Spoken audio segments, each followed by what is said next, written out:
چلیں سورہ غاشیہ دیکھ لیتے ہیں. بسم اللہ الرحمن الرحیم. هل اتاک حدیث الغاشیہ وجوہ یومئذ خاشعہ. کیا تمہیں اس چھا جانے والی آفت کی خبر پہنچی ہے؟ اب اس کے بارے میں ہم یہ دیکھتے ہیں کہ یہ جو غاشیہ ہے یہ قیامت کا ایک نام ہے، اور غاشیہ کا مطلب یہ ہوتا ہے چھا جانے والا یا ڈھانکنے والا یا ڈھانپنے والا، ایسے ہم کہتے ہیں نا، ٹو کور کرنے والی چیز. تو یہ نام قیامت کا اس لیے ہے کہ قیامت کا دن جب آئے گا تو اس کی ہولناکی ایسی ہوگی کہ وہ اللہ کی دنیا میں جتنی بھی مخلوق اور تخلیق ہے اللہ کی، سب کو قیامت ڈھانک لے گی. یعنی کوئی ایک ہستی، کوئی ایک جگہ، کوئی ایک حصہ، کوئی ایسا نہیں رہے گا جہاں قیامت نہ آئے. ہے نا یہ حقیقت؟ تو پوری ہر چیز ڈھک جائے گی، وہ چاہے چرند ہو، پرند ہو، چاہے جانور ہو، چاہے کیڑے ہو، مکوڑے ہو، کوئی گھر ہو، کوئی انسان ہو، ہر چیز کو ڈھانک لے گی. تو اس لیے یہ کہا گیا حل اتاک حدیث الغاشیہ. آپ کو کوئی خبر پہنچی، یعنی آپ کو پتا ہے قیامت کے بارے میں کہ کیا وہ اتنا بڑا دن جو آنے والا ہے اس کا ذکر یہاں کیا گیا. اچھا، موطا امام مالک میں اس کے سورہ غاشیہ کے بارے میں آتا ہے کہ جمعہ کی نماز میں آپ سورہ غاشیہ تلاوت کیا کرتے تھے. نبی کریم صلی اللہ علیہ وسلم کا ایک طریقہ تھا.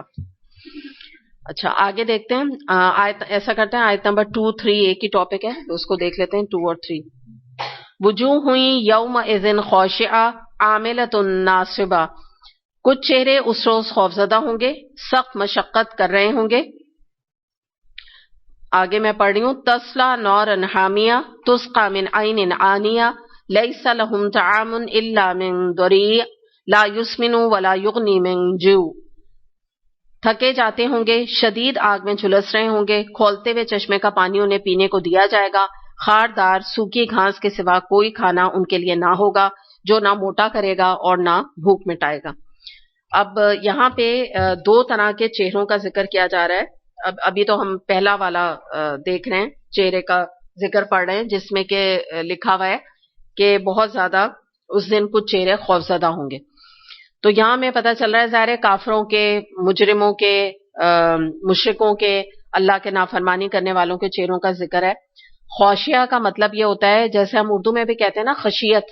تو خشیت کیا ہوتی ہے؟ انسان جو ہے نا اللہ کے آگے اپنے کو کہتے ہیں نا خشیت کے ساتھ نماز پڑھو تو جھکا دیتا ہے نا، جھک جاتا ہے اللہ کے آگے. تو خاشیہ کا مطلب بھی ہے جھکا ہونا. لیکن یہاں پہ جو خاشیہ کا ورڈ استعمال کیا گیا ہے وہ پست اور ذلیل اور حقیر حیثیت کے انداز میں بات کی گئی ہے. ویسے تو نماز میں اچھا معنی ہے خشیہ تو، لیکن یہاں اس سینس میں کہا جا رہا ہے کہ ان کے جو چہرے اس دن جھکے ہوئے ہوں گے اور خوفزدہ ہوں گے، اس کا ریزن ہی کچھ اور ہے. وہ گلٹی کانشیس ہیں، وہ اتنے اپنے گناہ کا انبار لے کے اللہ کے سامنے آئے ہوئے ہوں گے کہ وہ اللہ سے آنکھیں ملانے کی یا فرشتوں سے آنکھیں ملانے کی ان کی ہمت نہیں ہوگی. اور اس میں یہ بھی ہمیں ایک بات پتہ چلتی ہے کہ دیکھیں انسان کے جو اعمال ہوتے ہیں، جیسا دل کی کیفیت ہوتی ہے نا، وہ چہرے پہ آ جاتی ہے. جیسے آپ دیکھیں کہ کوئی انسان بہت اگر دل سے اندر سے اداس ہوتا ہے، اس کے چہرے پہ اداسی ہوتی ہے. اگر کوئی بہت پریشان ہوتا ہے اور اپنے سینس میں نہیں ہوتا نا، تو اس کے چہرے سے لگتا ہے کہ یہ کہتے نہیں اس کو یہ پتہ نہیں کہاں غائب ہے، پتہ نہیں کس سوچ میں گم ہے. تو چہرے پر وہ چیز آ جاتی ہے. اس کا ذکر یہ کیا جا رہا ہے کہ یہ وہ لوگ ہیں جن کے چہرے پہ دنیا کی جو چکوجون ہوتی تھی اور دنیا میں جو یہ عیش و عشرت کی زندگی گزارتے تھے تو بڑے ان کے چہرے چمکے ہوئے ہوتے تھے. تو آج کیسی بات ہو گئی ہے کہ آج تو ان کے چہرے جو ہے وہ جھکے ہوئے ہیں، نیچے اترے ہوئے ہیں، بالکل حقارت ان کے چہرے پہ برس رہی ہے، ذلت ہے، رسوائی ہے ان کے چہروں پر. تو اس کا ذکر یہاں پر پہلے والے حصے میں کیا گیا. اور اس کے بعد کیا بتایا گیا مزید ان کو کہ آگ میں جھلس رہے ہوں گے. یعنی اب ان کا جو مقام کیا ہے، کیوں تھکے جاتے ہوں گے، کیوں ان کا یہ حال ہو رہا ہوگا، کیونکہ آگ میں ڈالے جانے والے ہوں گے یہ، اور کھولتے ہوئے پانی کا چشمہ انہیں پینے کو دیا جائے گا. ایک اور جو بات یہاں آ رہی ہے نا، تھکے جاتے ہوں گے، اس کے بارے میں بات یہ کی ہے. 2 باتیں، 2 اس کے معنی لیے گئے. نمبر 1 معنی یہ ہے کہ دنیا میں یہ ایسے بیکار عمل کر کے آئے ہیں، اتنا انہوں نے اپنے آپ کو کھپایا ہے نا. مثال کے طور پہ آپ دیکھیں خلاف سنت اور شریعت طریقوں پہ عمل کر کے، مثال کے طور پہ بدعات کو فروغ دیا، مزاروں میں جا جا کے ماتھے ٹیکے، وہاں جا جا کے منتیں مانی، اپنا وقت ادھر کھپایا. ہوتا ہے نا بعض لوگ ہر ریگولر بیسس پہ وہاں جاتے ہیں، مزاروں میں چادریں چڑھاتے ہیں، آبا کی رسم و رواج کو لے کے چلتے رہے، کنڈے کیے، 11ویں شریفیں کی، حلوے بنا بنا کے اپنے کو کھپاتے رہے, اپنے کو خود ہی تکلیفیں اٹھاتے رہے. مطلب سارے کام جس کو کہتے ہیں نا 40ویں میں کھانے بنا رہے ہیں, 30 میں کھانے بنا رہے ہیں, ایسی مشکلات اپنے اوپر لیں جو کہ اللہ نے ان کے اوپر کوئی فرض نہیں کی تھی. تو اب کیا ہوا کہ اپنے طور پہ تو بڑے اچھے کام انہوں نے سمجھا ہم نے کیا, لیکن ناصبہ جو یہاں بات آ رہی ہے نا کہ تھکے جاتے ہوں گے, اگر آپ اس کا ڈکشنری میننگ دیکھیں تو مراد صرف تھکنا نہیں ہے بلکہ تھک کے چور ہو جانا. تو اس کے 2 معنی کیے گئے ہیں کہ ایک تو یہ دنیا میں ایسے اعمال کر کے آئے ہیں کہ تھک گئے ہیں ایسے اعمال کر کے, لیکن پلے کیا آیا, حصے میں کیا آیا, کچھ بھی نہیں. جب اللہ سے مانگنے کے لیے کھڑے ہوئے اجر, جیسے لوگ کہتے ہیں نا نہیں ہمیں پتہ ہے اس کا, یہ قرآن خوانی ہمیں پتہ ہے, 8 قرآن ختم کرو ہمیں پتہ ہے کتنے بڑا ثواب کا کام ہے, یہ بیٹھ کے بیچ پڑھو یہ اتنا ثواب کا کام ہے. تو ایسے عمل کر کے تھکے بھی اور پلے بھی کچھ نہیں آیا, آگے دیکھیے کیا ہے, پتہ چلا آگ میں جھلس رہے ہیں. ایک تو معنی اس کے یہ کیے گئے. سیکنڈ معنی علماء نے یہ کیے ہیں کہ اس دن ان کے اوپر اتنا پرمشقت عذاب ڈالا جائے گا, اتنا عذاب آئے گا جو آگے مینشن ہے کہ یہ اس عذاب سے ان کا جو برا حال ہوگا نا وہ پرمشقت چہرے اور جسموں کا ذکر. تھک جائیں گے عذاب سہ کے, چہروں سے بھی ان کے جو ہے نا یہ مشقت جو ہے نظر آئے گی. اور آگے دیکھیے جیسے بتایا جا رہا ہے کہ چشمہ کیا ہوگا, کھولتے ہوئے پانی کا. بتائیے, تو ایک تو ان لوگوں کے لیے تو نہریں بہ رہی ہیں دودھ کی اور ٹھنڈے پانی کی, میٹھے پانی کی, اور ان کے لیے چشمہ ہے کھولتے ہوئے پانی کا چشمہ. تو یہ ان کی ضیافت ہے. اس کے بعد پھر آپ دیکھیں خاردار وہ جو زقوم ہے اور کانٹوں والا کھانا کہ جس کو کہ کہتے ہیں کہ جانور تک وہ کھانا پسند نہ کریں, تو وہ ان کی خوراک بنی ہوئی ہے. اور ظاہر ہے آپ کو پتہ ہے جو جھاڑ اور جھنکار ہوتی ہے تو یہ تو انسان کے جزوے بدن تو نہیں لگتی نا. کیا ہوتا ہے, نہ موٹا ہوگا انسان, یعنی کیا مراد ہے, نہ ان کا کوئی آپ دیکھیں نا, آپ ہیلدی کہتے ہیں سمارٹ کھانا کھاؤ, آپ ایک پروٹین اور ڈائٹ اور کیلشیم اس کے اندر اور سارے وٹامنس کے حساب سے آپ اچھے پھل سبزی ایک مناسب انداز میں مچھلی گوشت کھاتے ہیں تو آپ کے جزوے بدن ہوتا ہے نا, یعنی آپ انرجی آپ کے آتی ہے, آپ کام کرنے کے قابل ہوتے ہیں, آپ کا خون اچھا بنتا ہے. تو ان کا کیا معاملہ ہے, جب یہ کانٹے کھائیں گے تو کانٹا کیا ان کے جسم کو موٹا کرے گا, کیا موٹا یا مراد کیا ہے, ہیلدی ہونا. کوئی ہیلتھ کا باعث نہیں وہ بنے گا. سوکھ کے کانٹا ہوتے ہیں, کانٹا کھا کے کیا بنے گا آدمی, کانٹا بنے گا نا. پلس کیا ہوگا کہ نہ بھوک مٹائے گا. جنتی تو ہم نے کیا بات کی تھی کہ جو کھانا کھائیں گے وہ تو ٹیسٹ کے لیے کھائیں گے, ان کو بھوک تھوڑی لگے گی. بھوک جو ہے یہ ایک آزمائش ہے دنیا میں. بھوک پلیجر نہیں ہے, پلیجر کا باعث نہیں. ہم سمجھتے ہوں گے پلیجر ہے, یہ پلیجر نہیں ہے بھوک کا لگنا. یہ ایک مطلب آپ سمجھ لیجیے آزمائش ہے نا, کہ جب انسان کو بھوک لگتی ہے کنٹرول نہیں ہوتا, انسان کو کہتا ہے مجھے کھانا چاہیے, کھانا پہ پریشان ہوتا ہے, کھانا نہ ملے. بعض دفعہ آپ دیکھیں جو سفر پہ ہوتے ہیں اگر کھانا نہ ملے تو کیا ہوتا ہے, گرے جاتے ہیں, عادی نہیں ہوتے کہ خالی پیٹ رہنے کے, تو نہ ان کی بھوک مٹائے گا. یہ ان کی تواضع ہے نا یہاں پہ. اور دوسری بات یہ کہ یہ جو بات یہاں پر بتائی نا کھولتا ہوا پانی جس کو بتایا جا رہا ہے کہ تسقى من عین آنیہ, تو اس کو کہتے ہیں کہ ایسا یہ چشمہ ہوگا کہ اس کی گرمی اپنے آخری انتہا کو پہنچی ہوئی ہوگی, جو مطلب اس کے بعد جو ہے نا کوئی اس سے گرم اور کھولتا ہوا ٹیمپریچر دوزخ میں ہے ہی نہیں. اگر آپ اس کی ڈکشنری میننگ دیکھیں نا, صرف یہ نہیں ہے کھولتا پانی, یہ نہیں ہے. اگر آپ کی ڈیپتھ میں جائے نا تو ایسا چشمہ ہے کہ گرمی کے لحاظ سے یا ہاٹ ہونے کے لحاظ سے نقطۂ عروج پہ پہنچا ہوا ہوگا, کہ جب وہ یعنی قریب آئے گا پانی کا وہ گھونٹ تو اس کی جو اس میں سے نکل رہا ہوگا نا بوائلنگ دھواں ٹائپ جو نکلتا ہے, تو اس سے ان کے ہونٹ جھلس جائیں گے. ابھی پانی پیا نہیں ہوگا, ان کے آنتے کٹ کے گر جائیں گے. تو اس طرح کا جو ہے ان کو یعنی آپ سمجھیے یہ ان کی تواضع ہے. اور دوسری بات یہ کہ جس کو کہتے ہیں نا کہ بدترین کھانا جس کا ذکر یہاں پہ کیا گیا ہے. اور دوسری بات اس کو جب زقوم نہیں کہا گیا تو اس سے علماء نے یہ کہا ہے کہ اس کے معنی یہ بھی ہو سکتے ہیں کہ جہنمیوں کی کیٹیگریز کے حساب سے ان کو کھانا دیا جائے. اب جیسے یہاں جن کا ذکر کیا جا رہا ہے ان کو سوکھی گھاس اور خاردار کوئی اور قسم کا پیڑ دیا جا رہا ہے, کچھ کو زقوم کا کانٹے دار الگ درخت دیا جائے گا. تو جیسے جنتیوں کے کھانے الگ ہوں گے ان کے گریڈنگ کے لحاظ سے, اور دنیا میں جیسے آپ کو پتا ہے الگ الگ کھانے ہوتے ہیں, بریانی کی بہت ساری اقسام ہوتی ہیں, تو ویسے ہی کانٹے دار کھانوں کی بھی بڑی بڑی اقسام ہوں گی وہاں پہ. عذاب کی جیسے اقسام ہے تو کھانوں کی بھی بڑی اقسام ہے. اللہ محفوظ رکھے ہمیں اس سے.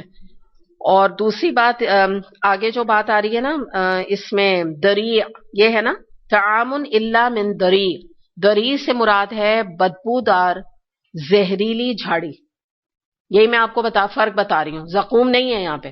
ہر کھانے کو دوزخ کے ہم زقوم نہیں کہیں گے، کیونکہ آپ جب ڈکشنری میننگ عربک میں دیکھیں تو اس سے مراد ہے بدبودار زہریلی جھاڑی. تو پتہ یہ چلا کہ یہ ایک اور قسم کی کوئی جھاڑی ہے جو ان کو دی جائے گی، جو میں نے ابھی آپ کو بتایا، جو کہ جس کے اندر اسمیل بھی بڑی گندی ہوگی، بہت ہی گندی اس میں سے بدبو آئے گی، اور زہریلی جھاڑی ٹائپ ہوگی کہ جیسے آپ کو پتا ہے کہ زہر جو ہوتا ہے وہ اپنے تاثیر کے لحاظ سے بھی بہت برا ہوتا ہے کہ اندر جا کے انسان کی آنتوں کو، اس کی باڈی کو کاٹ کھاتا ہے نا، ختم کر دیتا ہے. تو اس طرح زہر سے تعبیر دی. اور جب وہ کھا کے ایک انسان جیسے دنیا میں تو زہر کھا کے مر جاتا ہے، ان کا کیا معاملہ ہوگا؟ اگر اس زہر کو ان کو جو نقصان جسم کو پہنچے گا، دوبارہ سے نیا جسم بنا دیا جائے گا، پھر دوبارہ وہی کھانا دیا جائے گا، پھر وہ ویسے ہی اندر جا کے کھولے گا اور نقصان پہنچائے گا. زہر کھا کے جو اندر جو طبیعت ہوتی ہے وہ انسان کی بہت خراب ہوتی ہے. تو اس کا تذکرہ یہاں پر کیا گیا. اچھا آگے دیکھتے ہیں. اب الحمدللہ ایک اچھے انجام کا ذکر یہاں پہ کیا جا رہا ہے. آیت نمبر 7 سے لے کے 16 تک، آیت نمبر 8 سے لے کر اور 16 تک. وجوہ یومئذ ناعمہ لسعیہا راضیہ فی جنت عالیہ لا تسمع فیہا لاغیہ فیہا عین جاریہ فیہا سرر مرفوعہ واکواب موضوعہ ونمارق مصفوفہ وزرابی مبثوثہ. کچھ چہرے اس روز بارونق ہوں گے، اپنی کارگزاری پر خوش ہوں گے، عالی مقام جنت میں ہوں گے، کوئی بےہودہ بات وہاں نہ سنیں گے. اس میں چشمے رواں ہوں گے، ان کے اندر اونچی مسندیں ہوں گی، ساغر رکھے ہوئے ہوں گے، گاؤ تکیوں کی قطاریں لگی ہوں گی، اور نفیس فرش بچھے ہوئے ہوں گے. اب آپ دیکھیے الحمدللہ جہاں کوئی انسان کو ڈپریشن ہونے لگے، گھبراہٹ ہونے لگے اور اینزائٹی ہونے لگے، فوراً اللہ تعالیٰ ایک اچھے انجام کی طرف ہماری رہنمائی کر دیتا ہے کہ تمہیں نہیں جانا ہے اسی جگہ، نہیں جاؤ، تمہارے پاس اوپن چوائس ہے، تم آؤ تو میری جنت میں آ جاؤ جو اتنا اچھا مقام ہے. تو اب ان کا ذکر کیا جا رہا ہے کہ کچھ روز لوگ اس دن بڑے ان کے چہرے جو ہے بارونق ہوں گے. ظاہر ہے یہ کون لوگ ہیں کہ جو دنیا میں بہترین عمل اللہ کی رضا کا عمل کر کے آئے. تو جو اچھا کام کر کے جب اللہ کے پاس پہنچیں گے اور اللہ سے ان کی ملاقات ہوگی اور اپنے انجام کو بھی وہ جان لیں گے، نام اعمال کو بھی دیکھ کر، تو ان کے چہرے پر جو دل کی خوشی ہے وہ ان کے چہروں پہ آ جائے گی، فریشنس آ جائے گی، خوشیاں آ جائیں گی ان کے چہرے کے اوپر، اطمینان ان کے چہرے پر ہوگا، کیونکہ انہوں نے اپنی زندگی جو ہے وہ ایمان اور اللہ کا تقوی اختیار کرتے ہوئے گزاری ہوگی. اور ایک اور بڑی بات یہ ہوگی کہ دیکھیں جب انسان جو نا کوئی بڑی قربانیاں دیتا ہے اور اپنے پورے فرائض ادا کرتا ہے، اس کے ضمن میں تکلیفیں بھی اس کو آتی ہیں، اور مگر وہ اٹھاتا ہے اللہ کی اطاعت میں، تو جب وہاں جا کے اس کا پھل ملے گا تو ان کو جو طمانینت اور ان کے چہرے پر جو یہ خوشی ہے نا وہ اس بات کی ہوگی کہ دیکھا الحمدللہ ہم نے جو اللہ کے لیے قربانیاں دیں اور اپنے دنیا کے وقتی فائدوں کو ہم نے قربان کیا، لذتوں کو قربان کیا، تو یہ تو واقعی بڑا نفع کا سودا رہا. آج الحمدللہ اللہ نے تو جو ہم سے وعدہ کیا وہ ہم سے پورا کیا. تو ایک بات یہ بھی ہے، صرف یہ بات یہاں پہ نہیں ہو رہی کہ وہ نعمتیں دے کے خوش ہو رہے ہیں، بلکہ ان کو اندر سے یہ خوشی ہو رہی ہے کہ الحمدللہ ہم نے جو اللہ نے ہم سے وعدے کیے تھے اللہ نے پورے کیے، اور اللہ تعالیٰ نے جو کچھ بھی ہم سے کہا تھا ہم نے کیونکہ اس کو سچ مانا تو آج ہمیں اس کا انعام مل گیا. دوسری جو بات ہے کہ اگلی بات بتائی جا رہی ہے کہ وہاں پہ عالی مقام جنت میں ہوں گے، کوئی بےہودہ بات وہاں نہ سنیں گے، اور اپنی یہ جو ہے نا کارگزاری پہ خوش ہوں گے نا. یہ میں آپ کو یہ بات بتا رہی ہوں کہ جو کچھ کام کر کے آئے ہوں گے اس کی ان کو بڑی خوشی ہوگی. تو اس میں یہ ہے کہ انسان اپنی قابلیت کی بھی فکر کرے، اچھی بات ہے، لیکن اس سے زیادہ قبولیت کی فکر کرے. انسان جو بھی کام کرے تو اس میں یہ کوشش کرے کہ میرا کام چاہے چھوٹا سا ہو چاہے بڑا سا ہو، بس اللہ اس کو قبول کر لے. اصل بات یہ ہے. تو اس کی بات یہاں پر آ رہی ہے کہ یہ وہ لوگ ہوں گے خوش نصیب لوگ کہ جنہوں نے اپنی زندگی اللہ کے لیے لگائی، اللہ کے لیے کھپائی. تو آج جب ان کی کوشش جو ہے ٹھکانے پر لگ گئی تو صحیح معنوں میں خوشی کسی کو ملے گی تو وہ یہ لوگ ہوں گے.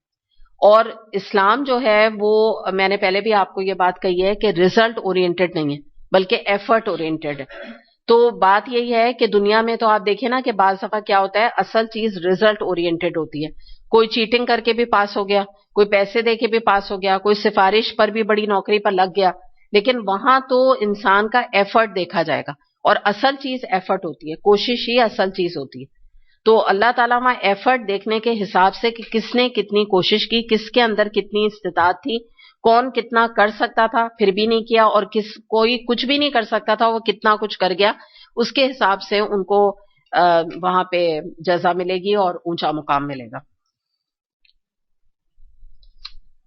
دوسری ایک اور بات, اب جو اگلی بات آ رہی ہے وہ یہ کہ وہاں بےہودہ بات نہیں سنیں گے. تو یہ بات بھی پتہ چل رہی ہے کہ دیکھیے جنت میں جانے والے لوگ ہی وہ ہوں گے جو دنیا میں نہ طنز طعنہ, نہ غیبت, نہ کفر کے کلمات کسی کے لیے لگاتے تھے, نہ کوئی بےہودہ بات کہتے تھے. اگر دنیا میں ان کے کان پہ گانے یا بےہودہ باتیں پڑ جاتی تھیں ان کو ویسے بھی اچھی نہیں لگتی. تو جنت میں ویسے ہی جب ان کو یہ چیزیں نہیں پسند, ان کو کراہیت دنیا میں تھی, تو جنت میں بھی ان کو ہر بےہودہ بات سے دور رکھا جائے گا. وہاں پہ کوئی بات ایسی نہیں ہوگی کہ جو ان کی مزاج کے خلاف ہو. جیسے آپ دیکھیں نا کہ ہم کبھی مال میں جاؤ, اب اگر انسان کو گانا نہیں سننا ہے, سخت چڑ آ رہی ہے کہ انہوں نے گانا لگایا لیکن آپ مجبور ہیں, آپ کو وہاں پہ شاپنگ بھی کرنی ہے, آپ شاپنگ بھی کر رہے ہیں, ان کے زبردستی ان کے بےہودہ گانے بھی سن رہے ہیں. مثال کے طور پہ آپ باہر کھانا کھانے جاتے ہیں, بھائی کھانا کھانا کوئی گناہ تو نہیں ہے نا, آپ گئے اپنی فیملی کے ساتھ, اب وہاں پہ زبردستی انہوں نے میوزک لگا دیا. اب آپ کو اچھا لگ رہا ہے, نہیں لگ رہا ہے, آپ کے مزاج کے خلاف ہے, آپ کو اذیت ہو رہی ہے, آپ کو تکلیف ہو رہی ہے, پھر اس کے بعد آپ سین کریٹ کریں, چلو یہاں سے اٹھو سب لوگ چلو, تو پھر کہاں جائیں؟ جہاں بھی جائیں اسی قسم کا ماحول. ایک مثال دے کے میں بتا رہی ہوں. تو انسان کو دنیا میں اس طرح کی اپنے مزاج کے خلاف بہت جگہ چیزوں کو بعض دفعہ ایڈجسٹ کرنا پڑتا ہے نہ چاہتے ہوئے بھی. پھر بعض دفعہ انسان کہتا ہے جاؤ ہی نہ, کہتا ہے چھوڑو گھر میں کھانا منگوا لو, کون یہ اذیتیں سے ہے نا. تو یہ بات وہاں بتائی جا رہی ہے کہ جو مومنوں کا مزاج ہے اسی کے حساب سے وہاں ان کو آنر دیا جائے گا اور ان کو ویلکم کیا جائے گا. یہ نہیں ہوگا کہ ان کی دل کی چاہت کچھ اور ہے اور ہو کچھ اور رہا ہے, جیسے یہاں ہوتا ہے کہ آپ انجوائے بھی کرنا چاہیں تو آپ انجوائے نہیں کر سکتے, بعض چاہتے ہوئے بھی نہیں اپنی مرضی سے انجوائے نہیں کر سکتے. آپ کو ہر وقت جو ہے نا چیزوں کا سلیکشن کرنا پڑتا ہے. مثال کے طور پہ آپ جیسے یہ ہوتا ہے نا کہ آپ کسی شادی میں گئے, اب وہاں پہ آپ اپنے طور پہ تیار ہو کے گئے لیکن وہاں سیگریگیشن نہیں ہے, تو آپ کے مزاج کے خلاف ہو گیا نا. آپ گھر سے سوچ کے گئے تھے کہ بھئی میں اچھے کپڑے پہنے, میں آرام سے بیٹھوں گی, آرام سے دوپٹہ سر کور بھی نہیں کروں گی, اچھی طرح سے انجوائے کروں گی پارٹی کو یا دعوت کو یا شادی کو, لیکن وہاں پہ پتہ چلا ہے ہی نہیں. تو آپ کے بالکل ہی مزاج کے خلاف وہ فنکشن ہو گیا. اب آپ مجبور ہیں, آپ یا تو واپس آ گئیں یا تھوڑی دیر بیٹھ کے اٹھ کے آ گئیں, اور آپ کو دل میں دکھ بھی ہوا کہ بھئی میرے تیار ہونے کا فائدہ کیا ہوا. تو یہ چیز وہاں اللہ تعالیٰ بتا رہے ہیں کہ وہ کوئی بےہودہ بات نہیں سنیں گے, یعنی ان کی مرضی کے خلاف کوئی بات نہیں ہوگی. جو ان کی پاکیزہ شخصیت ہے اسی طرح وہ انٹرٹین کیے جائیں گے. اور پھر آگے ظاہر جو ڈیٹیل مزید آ رہی ہے وہ یہی ہے کہ جیسے ہم نے بہت دفعہ قرآن میں اس کے بارے میں پڑھا کہ چشمے رواں ہوں گے, میٹھے پانی کے بھی ہوں گے, دودھ کے بھی ہوں گے, تسنیم کے بھی ہوں گے, سلسبیل کے بھی ہوں گے.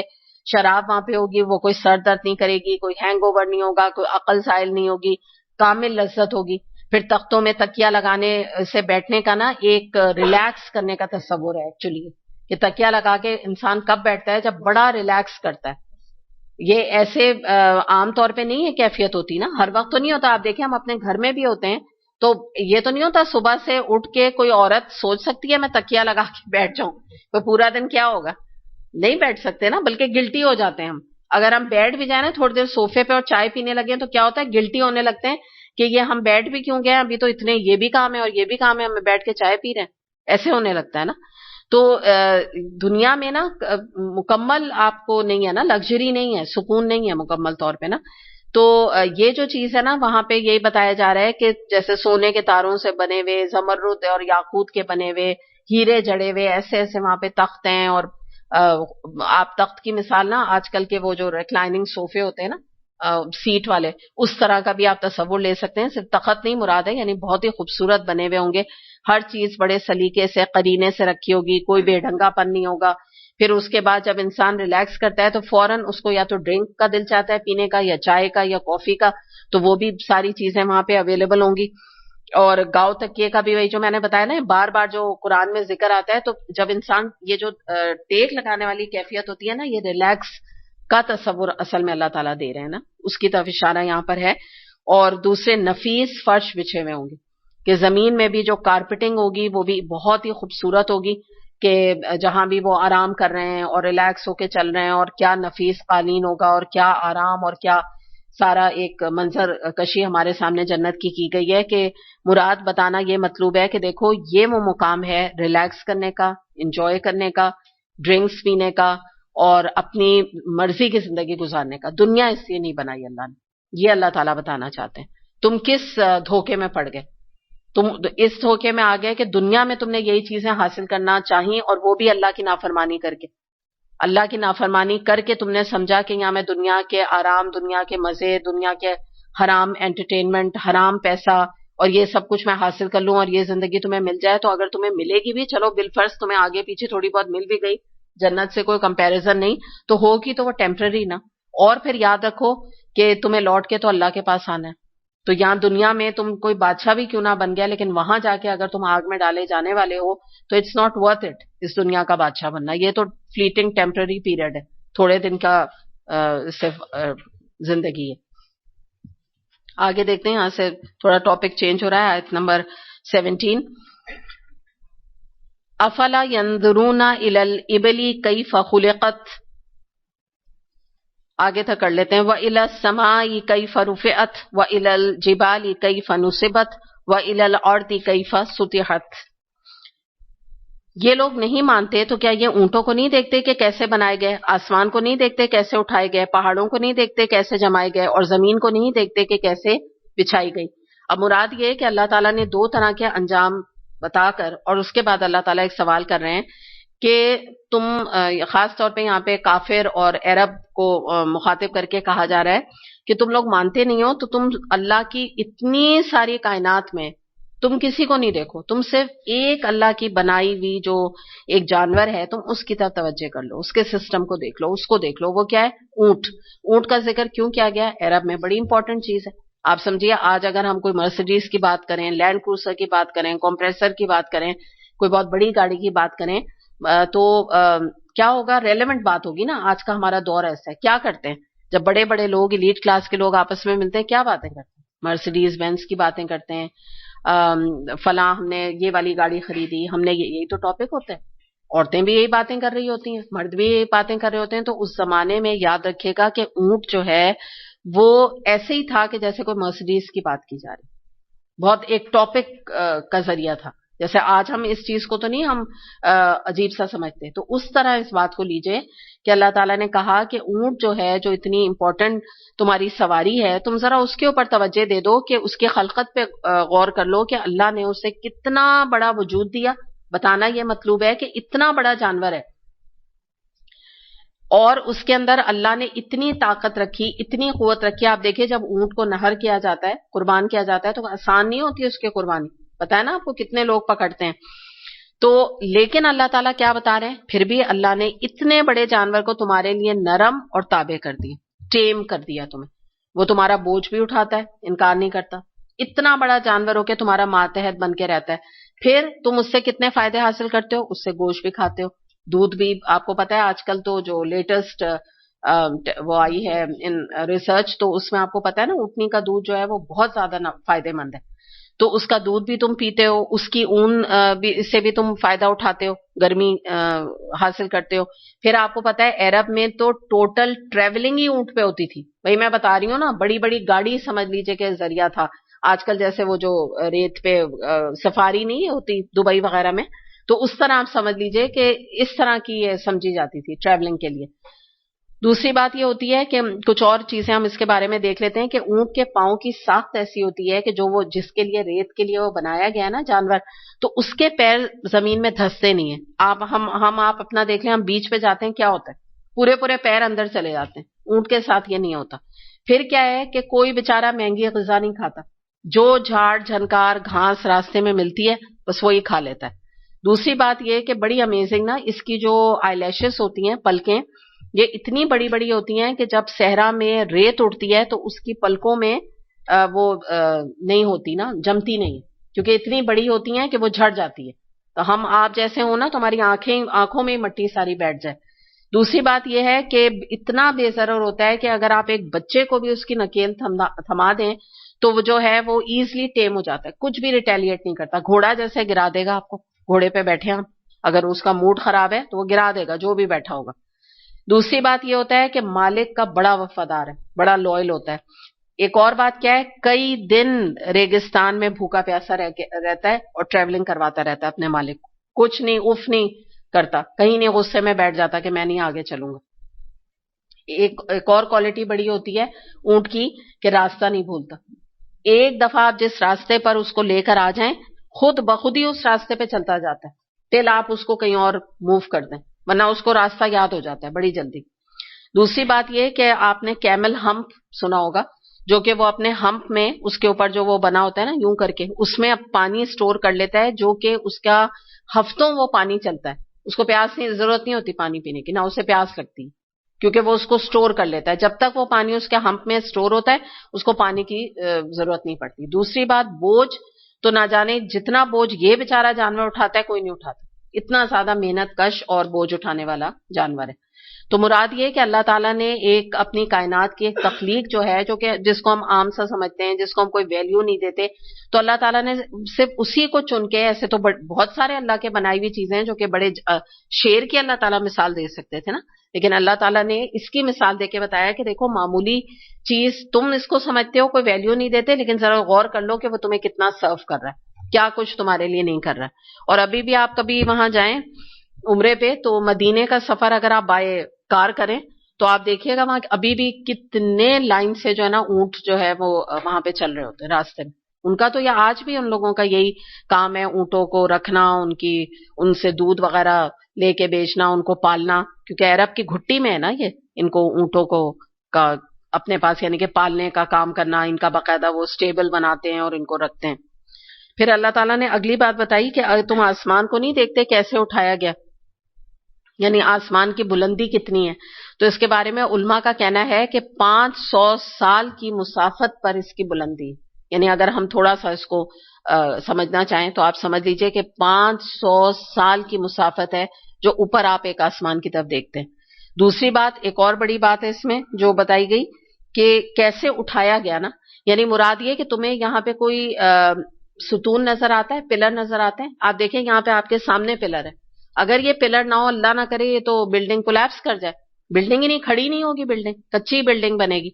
تو یہ کیسا اللہ نے کمال کا آسمان بنا دیا, چھت ہماری بنا دی, اس کا ستون ہی کوئی نہیں, تو یہ کافی نہیں ہے اللہ کی دلیل کے لیے, یہی اللہ تعالیٰ نے بتایا. اور پھر اللہ نے کیا کیا, آسمان بنایا, اس میں ایک اور بات دیکھیے, ستون نہیں, ایک اور چیز کیا ہے, کوئی شگاف نہیں, چھید نہیں پڑے ہوئے. یہاں تو عام طور پہ کنسٹرکشن آپ دیکھیے اتنی بڑی بڑی بلڈنگ بنتی ہیں, ان میں چھید ہو جاتے ہیں, کریکس ہو جاتے ہیں, اندر کی چیزیں نظر آنے لگتی ہیں. ہم نے تو آج تک نہیں دیکھا سمندر کے اس پار کیا ہے, کوئی ڈیفیکٹ ہے ہی نہیں سمندر میں, وہ آسمان میں کبھی ایسا نظر ہی نہیں آیا. دوسری بات, مزید کیا کیا, اس کو خوبصورت بنانے کے لیے رات کو ستاروں سے مزین کر دیا. رات کو دیکھو تو لگتا ہے جیسے کامدانی, مجھے تو بالکل بس وہ بلیک لگتا ہے, دوپٹے کے اوپر کامدانی ہوئی ہوئی, اتنا حسین آسمان لگتا ہے. اگلی بات بتائی اللہ تعالیٰ نے کہ پھر پہاڑوں کو نہیں دیکھتے کیسے جمائے گئے. اس پر بھی ہم بات کر چکے ہیں کہ پیکس جو ہے وہ کی طرح جو ہے, اس کے میخوں کی طرح زمین میں پہاڑوں کو گاڑ دیا گیا تاکہ زمین سٹیبل رہے, حرکت نہ کرتی رہے.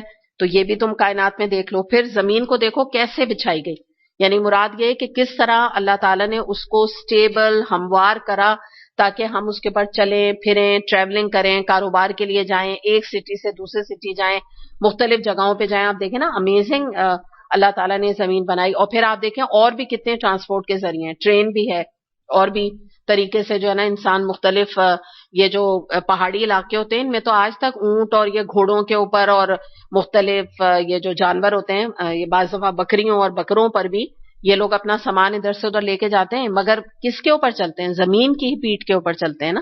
اس کا ذکر یہاں پہ کیا گیا.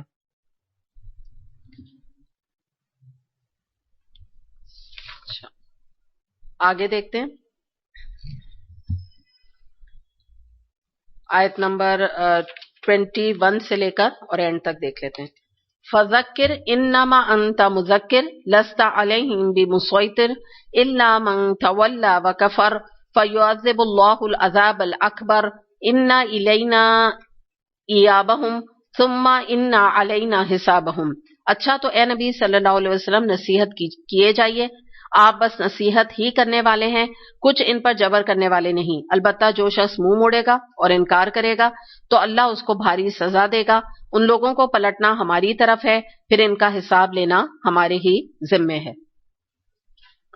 اگلی بات یہ بتائی گئی کہ امپورٹنٹ جو بات ہے وہ یہ ہے کہ آپ نبی کریم صلی اللہ علیہ وسلم نصیحت کیے جائیے۔ یعنی مراد کیا ہے؟ کیوں یہ بات کی کیے جائیے کیوں کہا جا رہا ہے؟ اس لیے کہ کفار بات تو مانتے نہیں تھے، مشرک بات تو مانتے نہیں تھے، میجورٹی کی بات کر رہی ہوں میں، باقی جنہوں نے مانا ایمان لیا ہے، میجورٹی نہیں مانتے تھے۔ تو ظاہر سی بات ہے، ایک آپ بار بار جب کسی کو کہے جائیں وہ بات نہ مانے تو آپ کو دکھ تو ہوگا نا، تکلیف تو ہوگی۔ اور نبی کریم صلی اللہ علیہ وسلم تو بہت ہی سینسیٹیو تھے، بہت زیادہ آپ کا دل نرم تھا، تو آپ کو بڑی تکلیف ہوتی تھی، آپ کو ہوتا تھا پتہ نہیں میرے پیغام میں کوئی کمی ہے، میرا بتانے کا طریقہ کچھ ٹھیک نہیں ہے۔ بجائے آپ لوگوں کو بلیم کریں، آپ اپنے آپ کو بلیم کرنے لگتے تھے۔ پھر آپ کہتے تھے پتہ نہیں میں کیا کروں، کس طرح ان کو صحیح راستے پر لگاؤں۔ خیر خواہی کی حد تھی نا آپ کے اندر۔ تو یہاں پہ اللہ تعالیٰ نے فرما دیا کہ دیکھیں آپ کا کام نصیحت کرنا ہے، آپ کا کام کسی کے اوپر جبر کرنا نہیں ہے۔ آپ کو دروغہ، ایک اور بھی جگہ آتا ہے کہ آپ کو دروغہ بنا کے نہیں بھیجا گیا۔ اور بات یہی ہے کہ نہ آپ کو ہم نے اس کام پہ مکلف بنایا کہ آپ زبردستی سب کو ہدایت دیں۔ آپ کا کام ہے حق اور باطل، کل ہم نے کرائٹیرین اور فرقان کی بات کی تھی، تو اس طرح آپ واضح کر دیں، غلط راہ چلنے والوں کو بھی خبردار کر دیں، صحیح راہ چلنے والے کو بھی خوشخبری دے دیں۔ باقی اس سے بڑھ کر آپ کا کوئی کام نہیں ہے۔ جو شخص منہ موڑے گا اور انکار کرے گا تو اللہ اس کو بھاری سزا دے گا، اللہ تعالیٰ اس کو چھوڑے گا نہیں۔ اور پھر سب سے بڑی بات یہ کہ ان کو پلٹنا تو ہماری طرف ہی ہے، اور حساب بھی اللہ ان کا لے لے گا۔ اچھا، اب جو یہ بات یہاں پر آ رہی ہے نا کہ آپ کچھ ان کے اوپر جبر کرنے والے نہیں، تو اس کے بارے میں کچھ علماء نے رائے یہ لی ہے کہ یہ والی جو آیات ہیں یہ اس وقت کی ہیں جب آپ کو پتا ہے کہ مکے میں ہجرت سے پہلے نبی کریم صلی اللہ علیہ وسلم کو تلوار اٹھانے کی اجازت نہیں تھی۔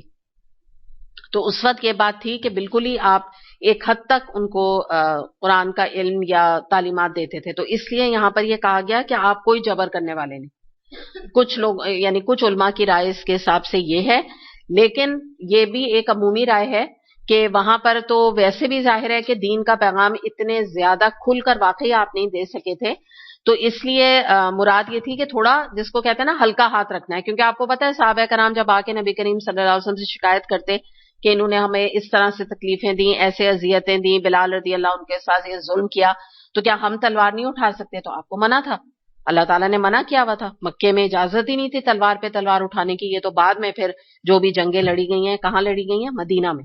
تو تھوڑا کچھ علماء کا کہنا کہ اس سے مراد یہ ہے، لیکن اگر واقعی اس کو پوری آپ جنرلائز کریں تو بات سیدھی یہاں پر یہی بات آتی ہے ہمیں کہ دیکھیں ہمارا واقعی جو دین ہے نا وہ جبر کے اوپر بلیو نہیں کرتا، کیونکہ اللہ ہی نہیں کرتا ہے۔ اللہ تعالیٰ نے انسان کو ارادے کی آزادی دی، اور جو سچ بات ہے انسان کسی کو بھی زبردستی جو ہے وہ ہدایت نہیں دے سکتا، کتنی بھی اس کے ساتھ محبت ہو، کتنا زیادہ بھی اس سے پیار کیوں نہ ہو، کسی کی اپنی اولاد ہی کیوں نہ ہو، کسی کی اپنی سگی بہن ہی کیوں نہ ہو، والدہ کیوں نہ ہو، والد کیوں نہ ہو، آپ کو کتنی بھی محبت ہے، کتنی بھی سنسیریٹی ان کے ساتھ ہے، لیکن آپ ان کو زبردستی ہدایت نہیں دے سکتے۔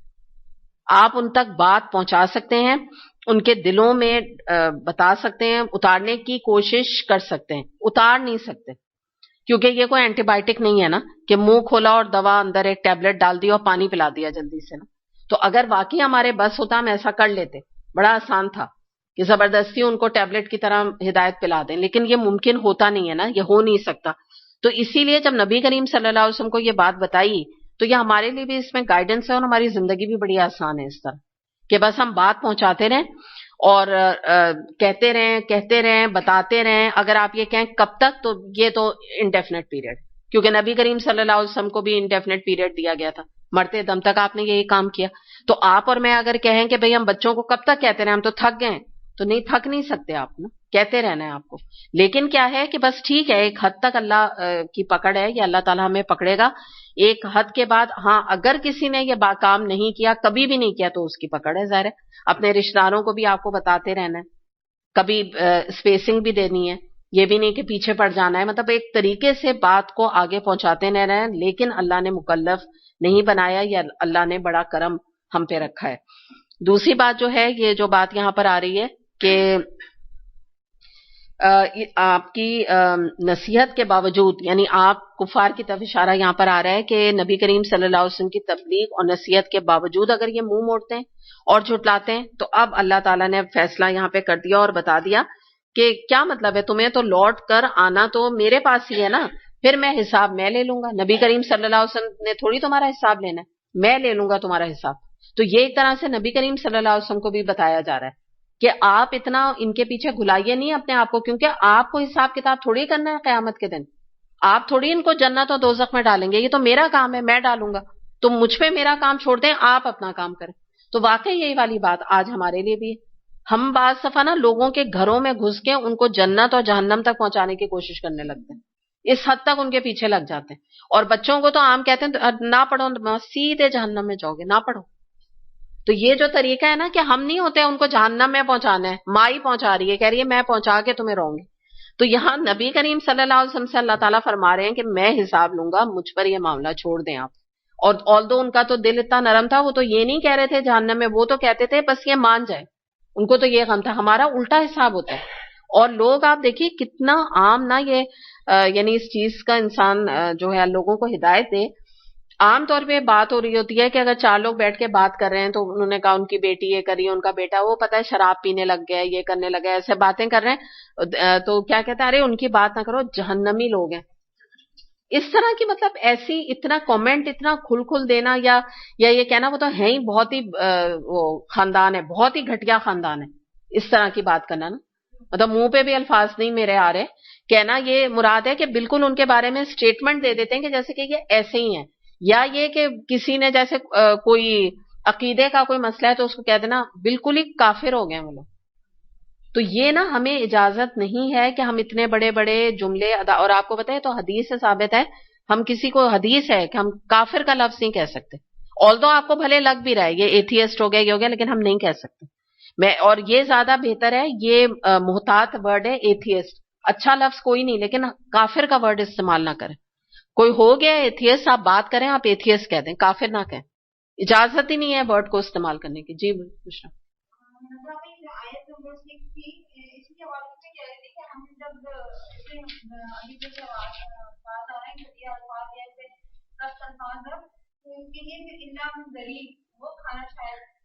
ہاں بالکل بالکل صحیح بات ہے کہ جیسی انسان جو ہے بالکل جیسی گندی زبان استعمال کرے گا تو کھانا بھی ویسے ہی ملے گا اس کو، یقیناً. ظاہر ہے انہی لوگوں کے لیے تو ہے نا یہ کھانا. تو بہرحال یہاں پر پھر یہ حساب والی جو بات آ گئی تو آپ یہ دیکھیں تبھی نبی کریم صلی اللہ علیہ وسلم اپنی نمازوں میں یہ دعا مانگا کرتے تھے، اللہم حاسبنی حسابی یسیرا. تو ہم بھی واقعی دعا کریں. اس میں یہ بھی ہے کہ اللہ تعالیٰ فرما رہے ہیں نا کہ حساب لینا میرا کام ہے.